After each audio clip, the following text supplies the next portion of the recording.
Hello and welcome to Painting with Tanya. Today our watercolor project is going to be this nice letter, and this can be framed, given for a gift, or you can put a couple of letters together and make initials or spell out someone's name for display. It's a really great gift. Here's another alphabet letter we did. And today we're going to do the letter H. So we want to keep in mind when we design our letters the size. It doesn't have to be perfectly symmetrical, but somewhat in the center. And then we do, if you are putting multiple letters together, you do want to make sure that you're using the same size. So I just have this ruler here, and I'm just going to kind of measure and see. Looks like we've got a good 10 inches here. Our paper is 12, so I'm sorry, it's about 8 inches.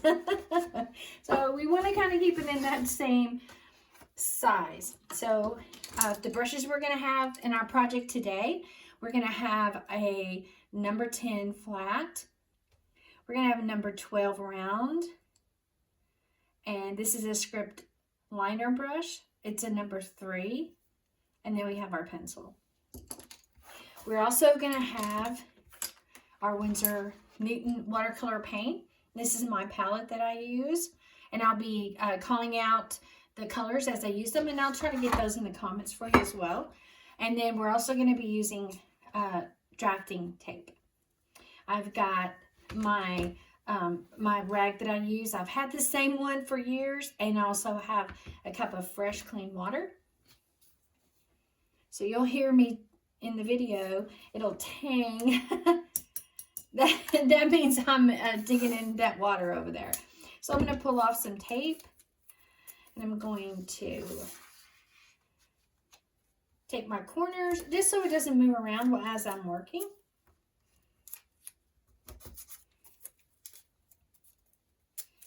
And the drafter's tape has, one of the reasons why I use it is because it has a lower adhesion than normal tape. So when I take this off, it's not going to tear my project, okay? So I'm going to make the letter L. I'm going to come down just a little bit, and I'm going to go down. Oop. I'm going to be very light with my marks. Okay, so they don't indent the paper, and then I kind of trace my thumb right there. So this is just going to be your guideline. So that's the only purpose for this. First thing I'm going to do, I'm going to dip into my water. And I'm going to try to mimic the colors that we used in our S. And I know that there are several different greens here, and some of the other flowers are, using a variety of very muted tones. They're close to each other in the color palette. So I'm going to do a similar color palette for this project. And I'm also going to use my spray bottle, and I'm going to activate my paints. Always activate your paint before you use it, and it is good sometimes to let your paint set, and so it can, the water and the paint can all do their wonderful thing that they do to make it easier for us to make some nice bright colors in our paintings. I'm going to use sap green, and I'm just going to start, and I'm going to curl some vines in, and I'm going to pick up the color that is next to this in my palette, and this is dark hooker green. And I'm going to start over here, and I'm going to do some curlicues.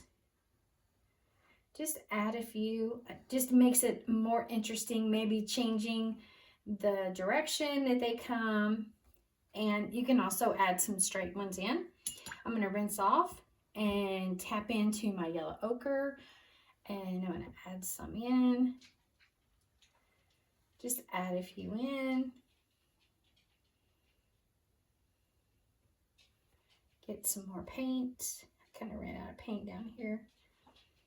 So Just kind of put a few in. And my paint, my green paint and my yellow paint are kind of mixing together. I didn't wait to let it dry. This is more that Hooker's green. And I'm just going to kind of add some more in just to give it some color variation. And just kind of filling it in. Okay, I like that.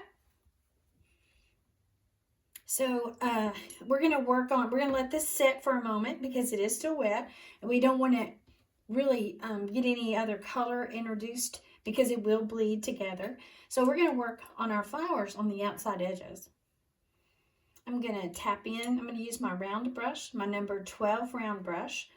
And I'm going to let this brush do the work for me as I form my petals.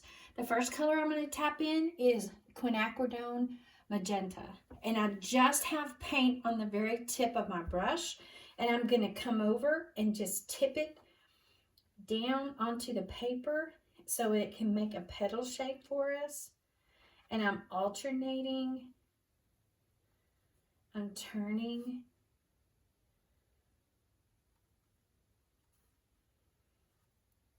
And so I can also, I'm turning my brush because I'm very comfortable using the brush. But if you would rather turn your paper, sometimes as a beginner, there are different ways to get your results. And so that's a nice one to be able to turn. And you know, we did tape our paper down. And so we would be able to accomplish the same brush technique just by moving our paper around. And I'm going to dip my brush into this nice potter's pink over to the side. I'm going to make some smaller flowers. The petals are bigger, but they're going to be shorter. So I have a little bit too much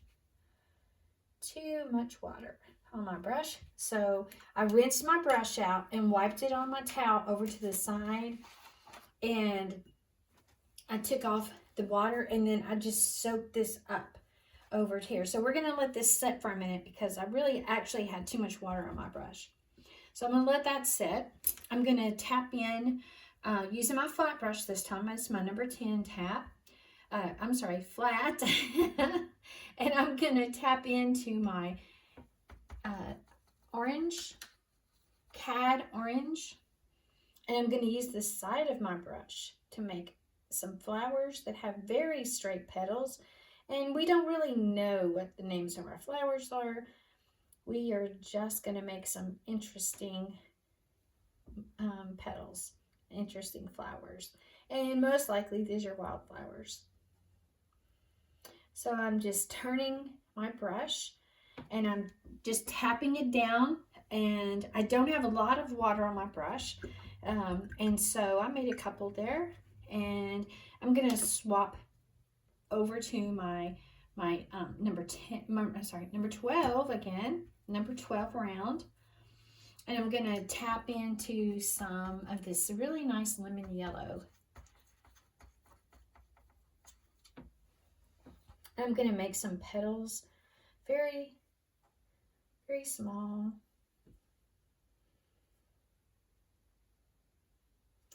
I like the way that turned out. And I'm going to turn, this time I'm going to turn my paper a little bit.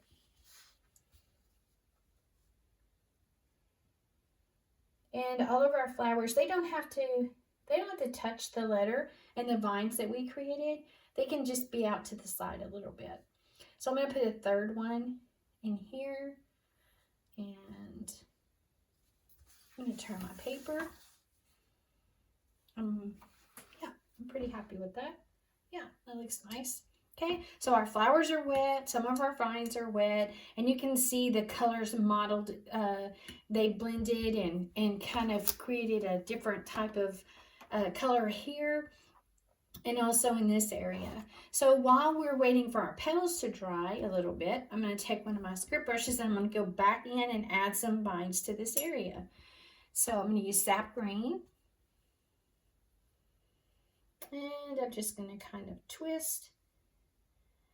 And you can see the areas with water. And as soon as I put that paint down, It just went to exactly the place where that water is. That is one of the wonderful creations, the wonderful things about watercolor, because every project that you do is different, and those little wonderful things happen with watercolor. I'm also going to dip into that deep hooker green again, and I'm going to tap in some vines here and there just to make it a little interesting. Not too many, just a few. And maybe some of our vines, they kind of trail off to the side a little bit. Just like that. Okay, just going to rinse my brush, let that sit for a minute, and I'm going to be thinking about our flowers again. So over here, our petals I had a little bit too much water on my brush, but we're not going to worry about that. And it kind of bled into the green area, but we're going to cover it up. We're going to add some leaves and stuff. So we're going to be fine in that area. Down here, I need some color. We did start our petals with the potter's pink right here, but I'm going to come in with the cad red. I'm going to add some red flowers in. And just on the tip of my brush, and I'm going to come in, put some little petals down in this area. And I'm changing the direction of my brush to accomplish these petals and making them a little bit bigger. These are more, they're still small, but they're not, you know, they're not huge. These are the shape of a star. So I'm just tapping, turning my brush so I can let my brush help me do the work of the petal, creating the petals. Okay, I like the way this is looking. I'm going to work on some leaves because these areas really need to dry. We can't really put our centers in yet till we get our leaves in. So let's work on our leaves. Going again with my number 12 round, I'm going to dip into some sap green, and I'm going to put some out here in my palette. I'm going to get a lot of paint on my brush, and I'm going to come out and I'm going to make some leaves. I'm going to touch, press, lift, touch, press, lift, touch, press, lift. And then I'm going to turn some this way, and I'm going to put some over here, maybe some over there. All right, just kind of an interesting. So these are going to be the same technique. I'm going to touch my brush down. I'm going to press it and lift up, touch, lift, lift, lift, touch, lift up. I'm going to touch into a little bit of this dark hooker, some of our nice sap green. I'm going to mix some color over here. I'm just going to use the tip of our brush for this leaf. And I'm using the alternating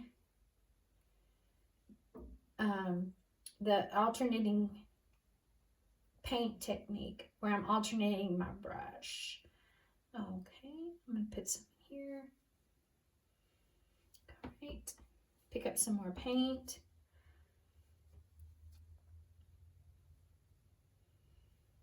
Anywhere you think, you know, oh, that would be a perfect place for a leaf. Or I have a little space I'm going to fill in. I would just want to make this a little bit interesting.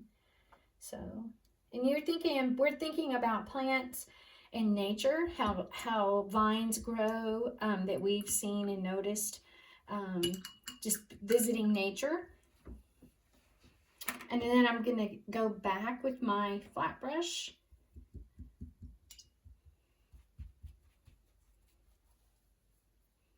Going to make sure this is really dry. I'm going to pick up some of that green, some of that nice sap green, and I'm going to come in and I'm going to attach the leaves to make them look like that they are not just floating in the air. I'm just touching down on some of the leaves, just a mere indication that they are attached and that they're not floating. Those look like they're attached pretty well. Maybe just some of these in this area that needed to be attached. And it's just a slight difference, but it really lends itself to the authenticity of our project, that this is, you know, a letter, and the vine somehow created it, and it's beautiful. Okay, and I'm going to swap over to another green that I like to use. This color is green gold, and I'm just going to make very small berries, basically. And they're going to be so small. They're going to be leafish, but berry-ish at the same time. So I'm just using I'm really literally using the tip of my brush. So when you touch down, and you can press a little tiny bit, and you can make a leaf indication. So we're just going to kind of tap them around here and there, just to kind of fill in some spaces. Just give it some interest.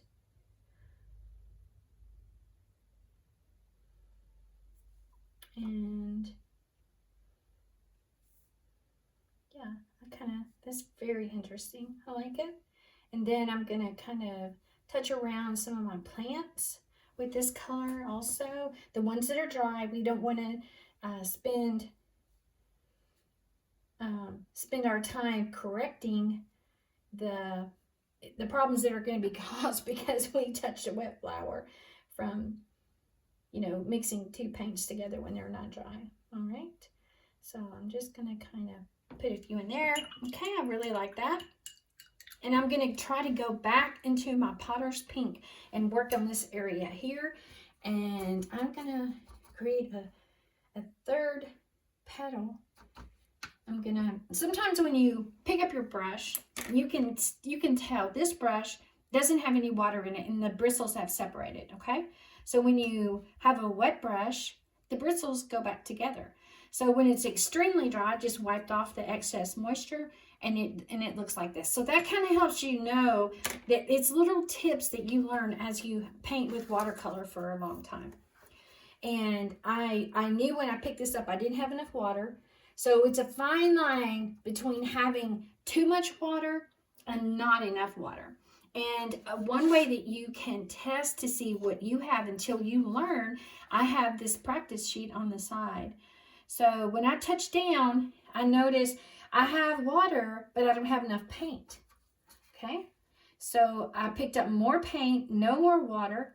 So I might have a little bit too much water because the way the paint is moving as soon as I touch down. So that is something that you learn as you practice more with your painting projects. So I'm just going to pick up a little bit more paint, and I'm going to touch down. I'm going to touch over here. Just mere indication that there are some other petals here, and maybe there's a flower beside that is, you know, you're seeing in our painting. So, you know, it kind of creates a little interest. There are different sizes, and they're kind of turned different directions, different orientations. So let me turn it back around this way to see what we have. And we still do not have our centers yet. So we definitely need to work on our centers. I noticed in this area here, I don't have very many leaves. So I'm going to touch in to some sap green, and I'm going to drag, touch, drag, and touch, drag to make these leaves. So they're not the exact same shape that we had a while ago, but you know, they're still very interesting. I'm going to use my script liner because I want to try to attach these. I'm using that deep hooker, and I just kind of want to touch these while they're a little wet, and it is pulling the color up into the paint that we put down, and it is creating another layer of interest in our painting. So I'm going to drag some vines down because we don't want these to be floaters. So we'll just pull a few and kind of attach it here. So we're going to make a little curly vine. I'm picking up that dark. And these are my favorite greens. I really like that sap green because to me, the sap green looks more the color of a leaf that would be found in nature. And so it's one of my favorites that I go to anytime I do wildflowers or greenery for grass. If I'm doing a landscape or trees, that's one of my go-to colors. So let me know in the comments what one of your go-to greens is. Do you have a favorite that I haven't looked at? Maybe I can try to use your green that you like. And this one right here, it just had a little too much water on one part of the leaf. So I tried to pull some of the water out, and then I added some more color to that leaf, and it looks really interesting. So now our centers are just about ready to be added. Two of my favorite colors that I like to add when I'm working on any kind of flower, actually, not just wildflowers. I love to use brown and Van Dyke brown or sepia brown, either one of those. And I also like to use like cat orange or a yellow. Those are my three. Sometimes I'll put a very small amount of red with the cat orange. It makes an interesting center. And this one here, I'm going to go back. Our center for this flower is going to be brown first, and then I'm going to add some yellow. But how my vine picked up, because it, the water and the paint, they mix together, right? So I'm going to pick up some green. I'm going to pick up a little bit of the sap green and the deep green again, the deep hooker. And I'm going to come in and I'm going to put some leaves in this area and kind of, cover up the fact that our flower kind of spread to this other area. And so, yeah, we're just going to add a couple of leaves like that. Okay, so, it's an interesting little spot there, and I like it. I'm good with that. All right, I have still my round brush, but this time I'm going to use the tip. I'm just going to dip it in water first. I'm going to come over to my Naples yellow, and I'm going to tap down because it's dry. I'm going to tap down into that magenta flower, and I'm going to also, while I have it, I'm going to tap some extra into this Potter's pink flower that we had down here, and I'm just tapping it in the center as a starting point. These, I'm going to use brown. I'm going to use my sepia brown, and see how it pulled because that one was still a little bit wet. So I've got that one in, and just a touch in that center. These are definitely wet here, so I'm not going to be tapping in some yellow into this area, but I could tap in some orange. Because it's wet, it'll actually pull it into the flower, and it'll make it very interesting because it'll look as though that color is part of the leaf, part of the whole plant. It's the center, maybe where the stamen is, like similar to maybe what a lily would look like. So I like this look. And the orange flowers, I'm going to also use yellow, but this time I'm going to use a different shade. I'm going to use the lemon yellow for the orange, and I like that. I like that a lot. All right, I have a good variety of flowers. I have different colors, different sizes. We have some interesting vines. We have different colors in our vines, and we have some berry slash leaves tucked in. I'm going to add just a little bit more color to this, and I'm going to use the small end. The smaller brush with the small end. This is the script liner, so I'm just going to dip it into water. Then I'm going to come over to this nice Winsor violet. It's very nice color, and I'm just going to make some small berries. Maybe they're a petal. Oh, that kind of looks like a flower there. I kind of really like the way that turned out. The paint just touched, so I'm gonna keep it that way. So I kind of like that look, all right? And let's see. Yeah, I think I'm done here, except, well, no, what, you know, as soon as I see that, like I see something, I'm going to add in just the indication that we have a actual plant that's attached somewhere and not just floating. And of course, we need to sign our work. And we have just created our L. So now we have our S, and we have an H, and we have an L. Thank you for joining me today. If you have any questions, just put them in the comments.